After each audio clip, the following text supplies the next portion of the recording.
Namaste, and welcome to our continuing series, Explorations in Savitri, with our beloved Alok. We continue Book 3, the Book of the Divine Mother, Canto 3, the House of the Spirit and the New Creation, page 331, a few lines from the bottom.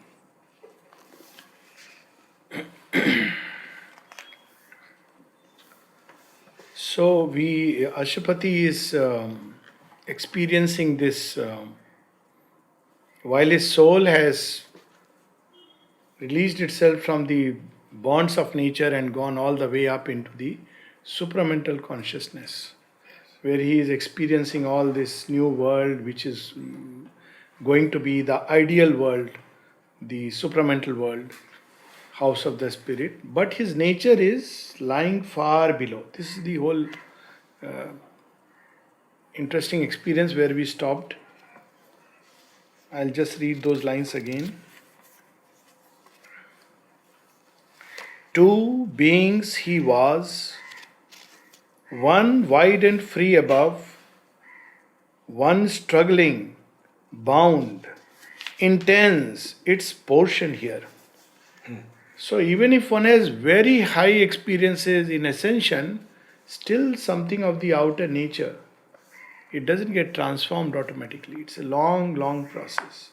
This question often people ask. They expect that if somebody had a very high experience inwardly, it means that everything is transformed. Even Sri Aurobindo was asked about experiences. This is of course a realization of a very high order. And he says that experiences do not transform nature. Even realizations do not transform nature. They enrich the consciousness. And they lay a stamp. They can prepare the nature. But transformation is still something which is beyond. And didn't Mother say about transformation, if she had only 50 people? Yes. Never got them. A tie between them still could bridge two worlds. Because nature moves within this small circle and he has gone far beyond. So there is no link, no bridge. There was a dim response, a distant breath. All had not ceased in the unbounded hush.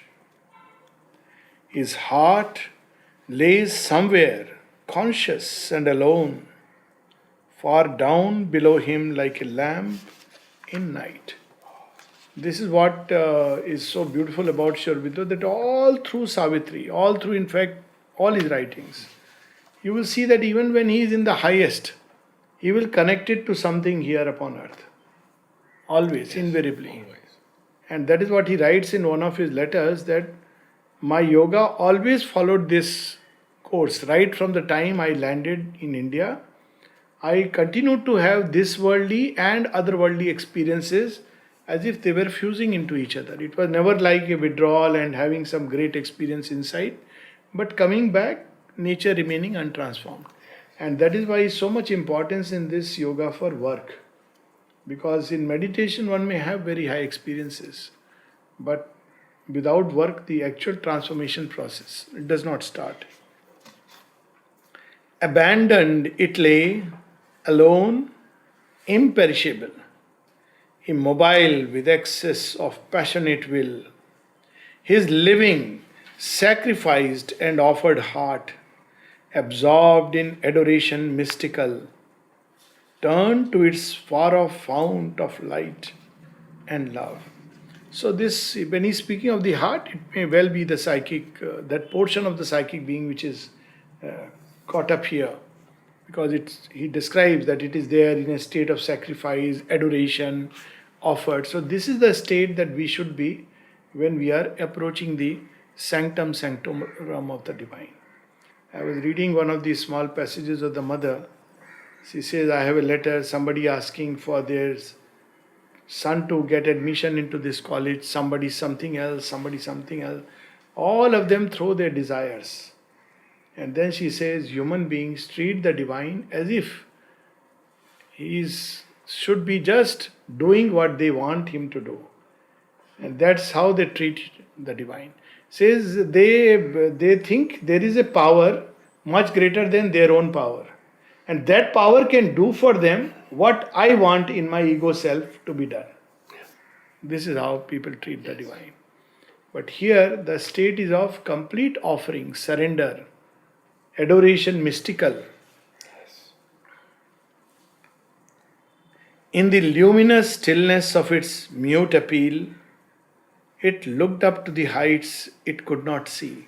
So now he is taking us from there right into his heart, which is lying on earth. So it is absorbed in an adoration mystical. While his soul has gone, met, and is ready to, is still there because there will be a dialogue. But here it is lying in that state, looking up to the beyond and cannot see. It yearned from the longing depths it could not leave. In the center of his vast and fateful trance, halfway between his free and fallen selves, interceding twixt God's day and the mortal's night, accepting worship as its single law, accepting bliss as the sole cause of things, refusing the austere joy which none can share, refusing the calm that lives for calm alone. To her it turned, for whom it willed to be. This is the way to create the inner Matri Mandir. Refusing the calm that lives for calm alone. Refusing the nirvana, refusing that peace which is wonderful for yourself but leaves the earth unchanged. Refusing that bliss and just staying here because this is life and this must change. Shall I read? Yes, please read. Even these earlier few lines, if you can read, so because they are so wonderful.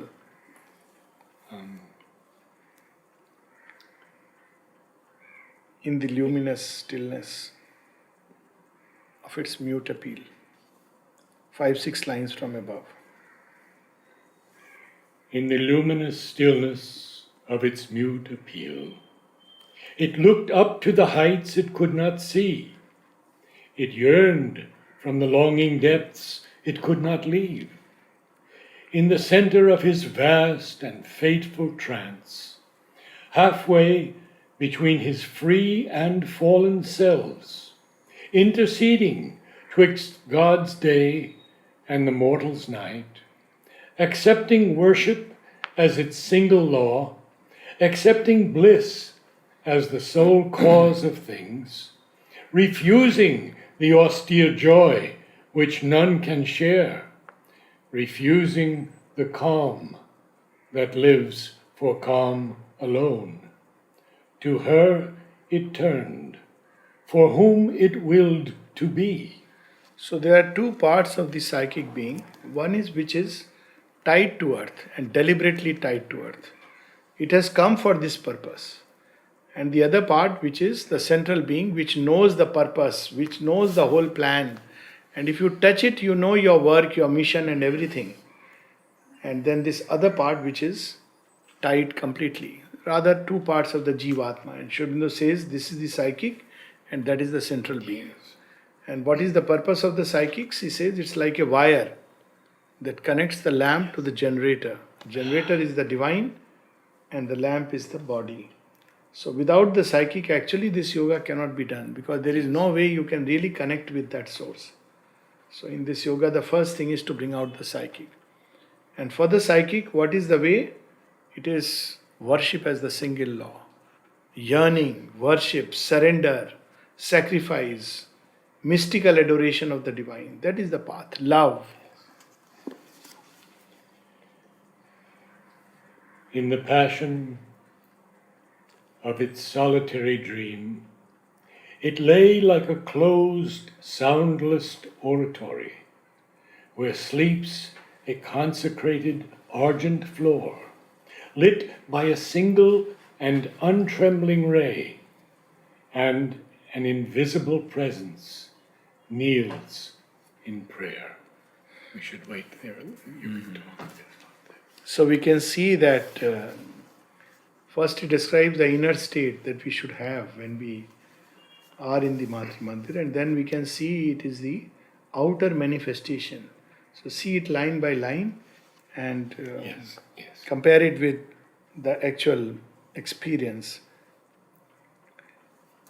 In the passion of its solitary dream, it lay like a closed, soundless oratory.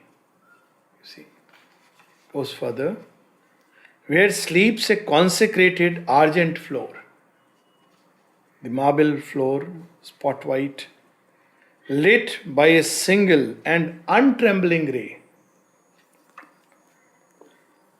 and an invisible presence kneels in prayer.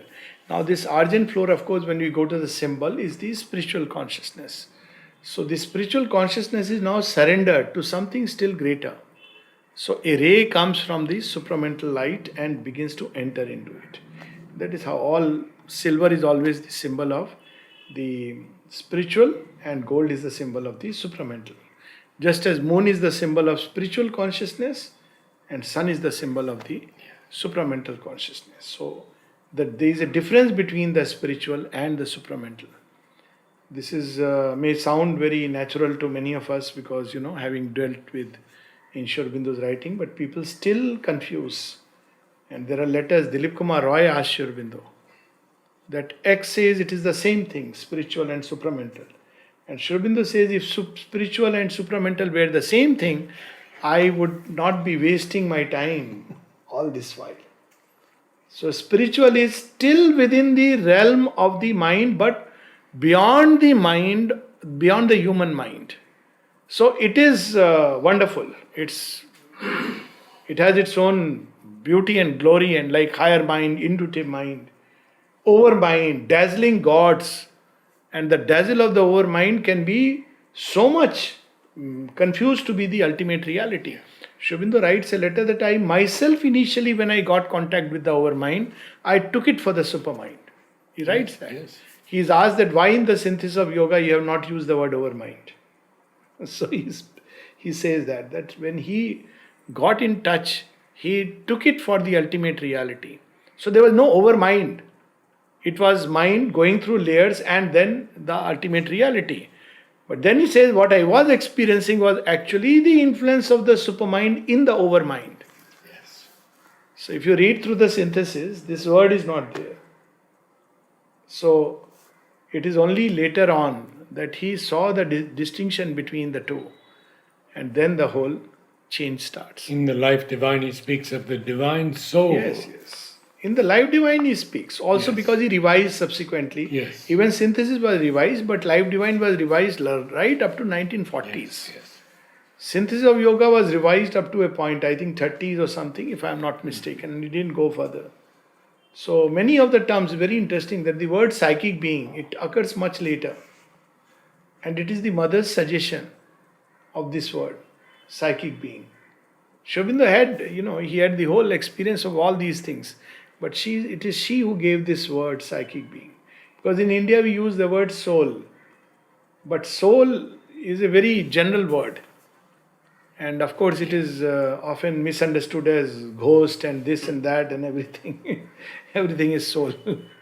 So then he explains that soul, the inmost soul, that portion of the divine, one which struggles here, that is the psychic. Yes.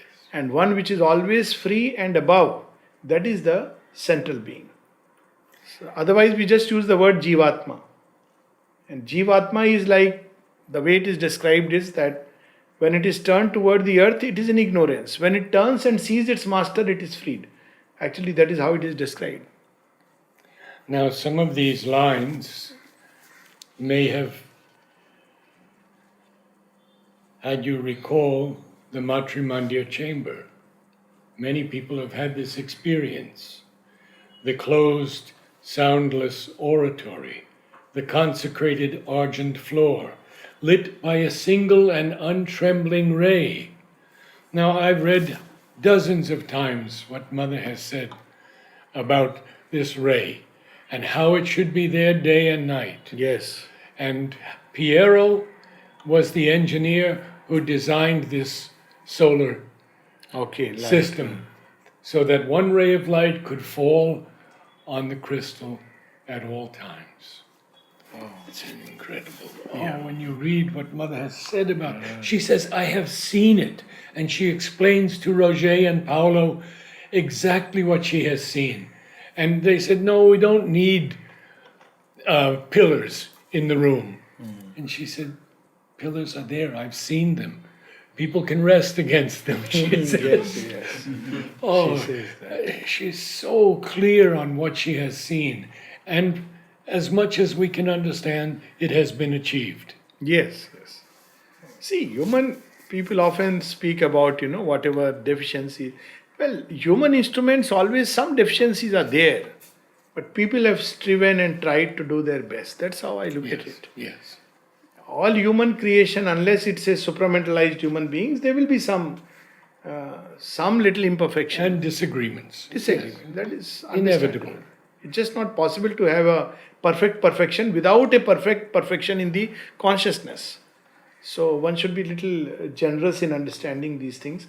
But the fact is that leave aside, how I answer. It doesn't matter if Matri Mandir has been made with exactly precise millimeter dimension or not. The fact is, when you enter there, you experience the power of silence. She put her force. Silence can be so powerful. I mean, it's amazing. Yes.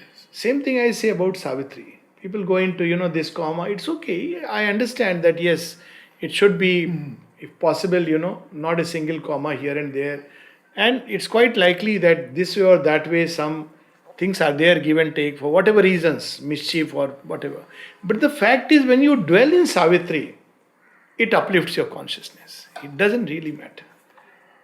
And even when we read, even when it is there, we hardly read with that kind of a precise, intonation. And maybe it is meaningful because, when we focus too much on the technical details, we probably lose the inner lamp which is burning brighter because of the contact with the consciousness of Savitri. So Savitri is a means of ascension and contact with the mother's consciousness. And that's how I look at it. And so it's wonderful. So instead of getting lost into, It was originally written in 2 books. And the first book, Sri Aurobindo proofread the entire book. yes. That you can say every word Yeah. is sacred. Every word. In book 1, Yes. Completely, that's true. or the first 5 cantos. Yeah. No, yeah. Yeah, in book 1, first 5 cantos. Yes. And book 2, he revised extensively. He did revise it and he looked it over, but he did not proofread it. Yeah, he did not proofread it. But it enlarged far beyond its original scope. Yes. Just a small book and then developed into so many cantos. But the fact is that, I don't know, every time we come in contact with Savitri, it is so uplifting, so wonderful. I mean, it has its transforming power. So while it's perfectly valid this side that, things should be as perfect as they can be, it is equally important to note that we can still, get into contact with the divine presence which is engraved within Savitri and which is inbuilt within Matri Mandir. That's how one has to look at it. On some deep breast of liberating peace, all else was satisfied with quietude. This only knew there was a truth beyond. So this all else is, entire nature has gone into an self-gathered sleep filled with that peace and stillness. But there is something deep within which is seeking for something beyond the peace of nirvana, beyond the peace and the silence. Marvelous lines now which follow. Consenting to the slow, deliberate power which tolerates the world's error and its grief. Consenting to the cosmic long delay, timelessly waiting through the patient years, her coming they had asked for earth and men. Mother was asked, her coming, who had asked? They had asked. Who are they? From time immemorial, there are countless beings who have gone, who have offered this aspiration. We don't know their names. And yet they have been asking for that power to come down and redeem earth. But the state of consciousness is important. State of consciousness for all of us, consenting to the slow, deliberate power, which tolerates the world's error and its grief. So if we are not patient, if we want everything from today should be just as I want it to be, all goody things, pleasant things in my life, then I am not ready for the yoga, basically. One has to understand that it is going to take time. And Sri Aurobindo never hid it from anyone. He never promised that in, few months you will experience an exalted state.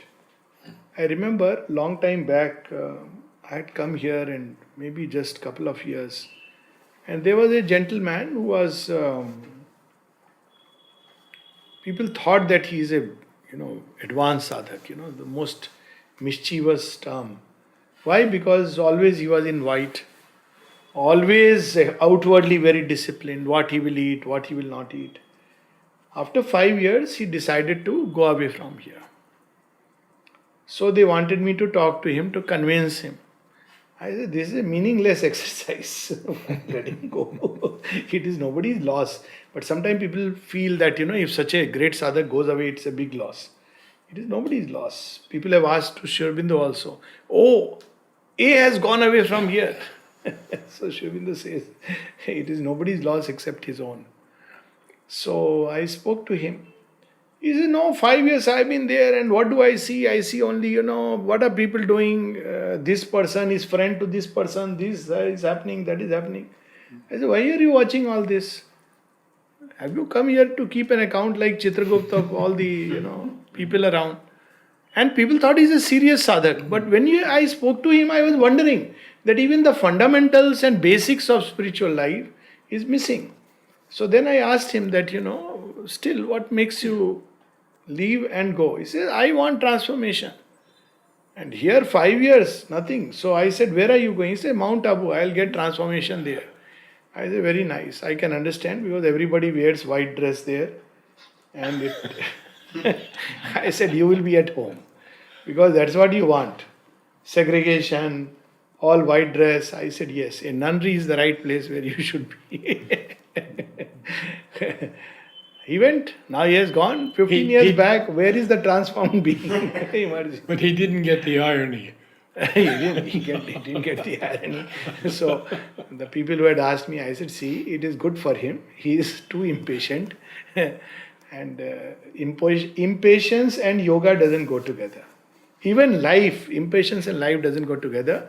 And people who do this flip-flop and, do this doctor shopping or guru shopping, end up finding nothing. Very unfortunate. Mother has used the word. Yes. She says going to different doctors is as harmful as doing guru shopping. Or maybe this guru will give me. Are guru, it's your sincerity which will give you. Guru is of course needed. But much more important is inwardly, what is your inner state? Is there aspiration? Is there truly that surrender? Is there sincerity? Is there faith? Is there equanimity? Are you growing in these things? Sri Aurobindo has said that very clearly, that these are the elements of the yoga. Otherwise it's not. So people hop from one guru to another. And she says in the end you find nothing. Also because they are in contrary pulls. There is a guru who talks about, nothingness and all this. So I'm very clear on this. People ask me, aren't they good things? I said, yes, these good things are everywhere. You don't need a spiritual person to tell you these fundamental things of life. As a rational human being, you can arrive at these same conclusions. Yes. You don't need, a guru to tell you these things. But at the same time, you must understand that through all this, the goal is towards nothingness. So, You can't be pulled in two contrary directions. It is going to. So that's why Sri Aurobindo says, and even Swami Vivekananda very beautifully puts it. First read, then think, then reflect. Then when you are ready, you think this is it, then walk on that path, don't look back. Take time, no hurry. And I have known at least a few spiritual masters, not connected with me inwardly, but met in the course of whatever journey of life. So I have seen that all great masters say this. They are not in a hurry to evangelically catch you. And if somebody is in a hurry to evangelically catch you, be very careful. It is just a net. Yes. Most of them will say, take your time. Even Sri Ramakrishna Mission. I know of a boy means man, and he wanted to join the mission. They told him, no, you take your time. You read, take your time. So reading, meditating, you go here, there, doing some elementary practices. These are all preparations of yoga. They are not yoga itself. Yoga is when you decide this is it and that's the end of the story. That's my journey. Whatever happens, that is what makes a person walk on the path. So I have seen this several places. So Sri Ramakrishna Mission also, they don't take you, accept you as a sannyasi just because you are a big name or something. They will always tell you that you come, see how you feel, come back after a year, 2 years, 5 years. This person, he turned towards Mother and Sri Aurobindo. So it was a wonderful destiny. Yes. So As Alok speaks on patience, I'll share with you, I'm probably older than most of you here. I'm just taking my first step. all of us, that's what we should be always in that state. Every step is a first step.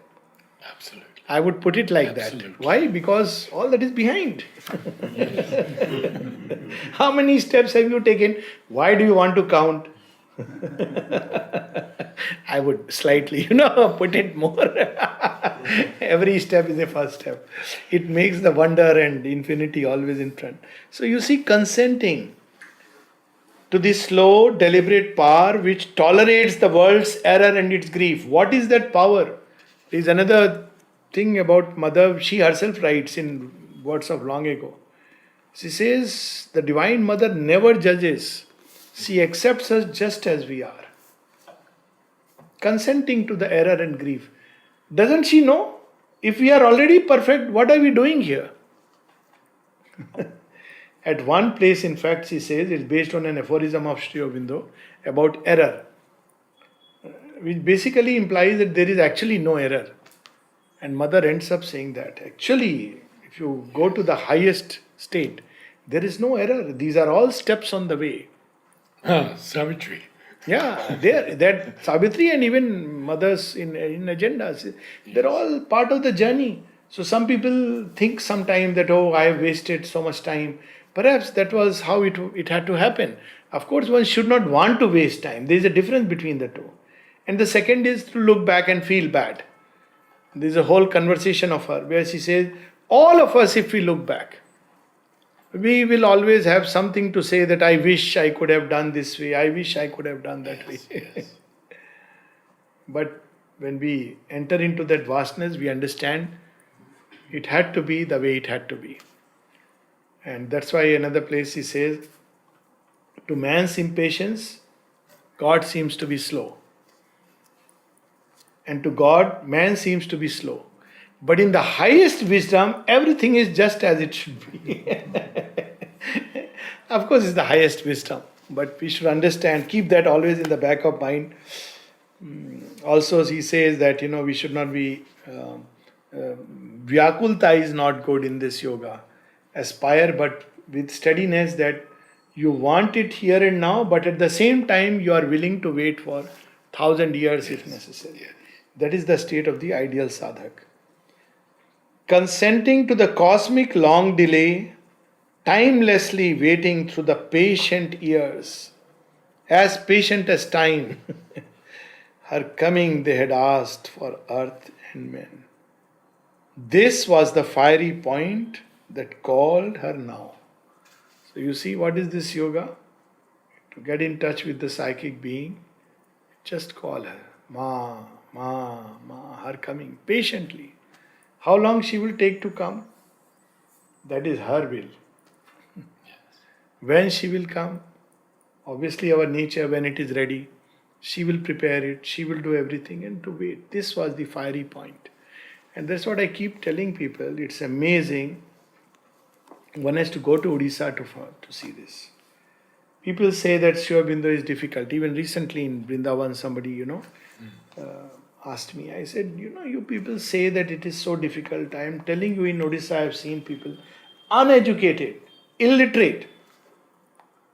And there's so much, many of them, in such a beautiful inner state. Whether you call it psychic or not is a different thing. It may be, such a surrendered state, such a state of joy, delight, peace. When they are doing mother service, it's just unbelievable. You go to a Odisha center at 2 o'clock at night and they know you are a devotee. That's all. That's enough. The way they will be waiting, look after you, just wonder where is all this love coming from except the Divine Mother. And it's not one place, not one person. It's filled all over. Why? Because this is what they have caught it. Call them. They were given these two things by Babaji. One for collectivity, he said, Pat Chakra. Have study circles. It doesn't matter you have centers, not centers, study circle. And second, for individual, Nam Jap. Nam Jap, call the mother, Pat Chakra. And I have seen the marvel of that several times. It's amazing. So calling her, see, just call her is such a, but call her from the depth of the being. This was the fiery point that called her now. Extinction could not quench that lonely fire. Why? Because mind, life and body are asleep still. But this is awake. Its seeing filled the blank of mind and will. Thought dead, its changeless force abode and grew. Armed with the intuition of a bliss, to which some moved tranquility was the key, it persevered through life's huge emptiness amid the blank denials of the world. Persevered, see another patience, perseverance. Through everything may deny, everything may contradict the divine, but this knows, armed with the intuition of a bliss. So it is happy in the labor, not like getting frustrated, despair, oh, nothing is happening. It always carries that joy which comes from the psychic. So it's very beautiful. These two aspects of the divine grace, Mother speaks of it, peace and Ananda. So if you read through the history of spiritual literature, lot has been spoken about peace, stillness, nirvana, emptiness. Ananda, you see, basically in the path of bhakti or love and Shri Krishna's, you hear about the delight. Otherwise, delight, love, they are shunned by sincere seekers. Sincere seeker, Mother says that. But they are so afraid. But without Ananda, there is no creativity. Ananda is the creative force of the divine. But it should be on the basis of peace. Moved tranquility was the key. If the being is in peace, then it contacts Ananda. Otherwise, everything will be topsy-turvy. It listened, amid the blank denials of the world. It sent its voiceless prayer to the unknown. How beautiful it is. So this is what the difference between aspiration and prayer. Aspiration need not be in words. Voiceless prayer. Even animals pray. Plants pray. So we can do that. It's not that we have to remember a set of words and pray. It is like something which is reaching out in a gesture of giving itself. It listened for the footsteps of its hopes, returning through the void immensities. This reminds me of a story. Amid the blank denials of the world, its voiceless prayer, waiting patiently, persevering, footsteps of hopes. So the story I am reminded of is the story of Shabri. It is there in Ramayana. Most of us are familiar with it. For 35 years, this lady waited for Lord Rama to come. And the sages and seers told her of that time, "Arey, they are kings. Why should they come to your cottage? Instead, you spend your time in meditation. We'll teach you, give you a path." But she waited. Every day she would clean the place. Every day she would take out fruits, keep them ready. What if Rama comes now? Footsteps of the hopes. He is her hope. And she is waiting. Or Ahilya is waiting for Rama to come and redeem her. And then when he comes, then she is so filled with delight, she doesn't know what to do, what not to do. She forgets all formalities. A very touching episode in the Ramayana, very evocative, and through the story gives us the ideal psychic state. 35 years, can we imagine somebody doing the same thing every day? And every day at the end she says, "Oh, has he come? No, he has not come. One more day, one more night, the darkness of night has come." But not one day she gives up. So this is the ideal state. This whole passage is the state in which we should be when we approach the divine. It listened for the footsteps of its hopes, returning through the void immensities. So it waited for the fiat of the word that comes through the still self from the Supreme. So it waits for that ultimate word, that sanction, the power that would bless all earthly efforts, waits for its sanction. Yes. Beautiful this is. End of Canto 3. People have waited for lives. Mother has said that. How human beings have waited. Even sages and seers wait for lives. Just to have a glimpse of me. Even Sri Aurobindo was asked, by what punya of ours we have come in contact with you. One of them, he said, bhakti in previous lives, bearing its fruits now. Probably those lives were just given to remember the divine. And the well-known story about the two sadhaks. Yes. And the divine says to the first one, "It will take you 5 years to realize and come to me." He says, 5 years. He says to the other one, "It will take you 1,000 years to come to me." And that fellow says, "Only 1,000 years, Lord." You will come. Immediately he goes. You will come, and that assurance is good enough, and he manifests. Yes. So this is the difference between by personal effort, tapasya, too much of ego into it. And sometimes this personal effort itself becomes a veil. She writes that in the prayer. And surrender, you wait. You do what you have to do. That's our job. We should do our job. But revelation is the divine job. Transformation of nature is the divine job. You can prepare the nature, open it, become receptive. All this is our part. But the change comes from the grace. So it's so wonderful. They too serve who wait. We'll stop here, I think. Meet next Sunday because it's a new canto we'll start. Yes.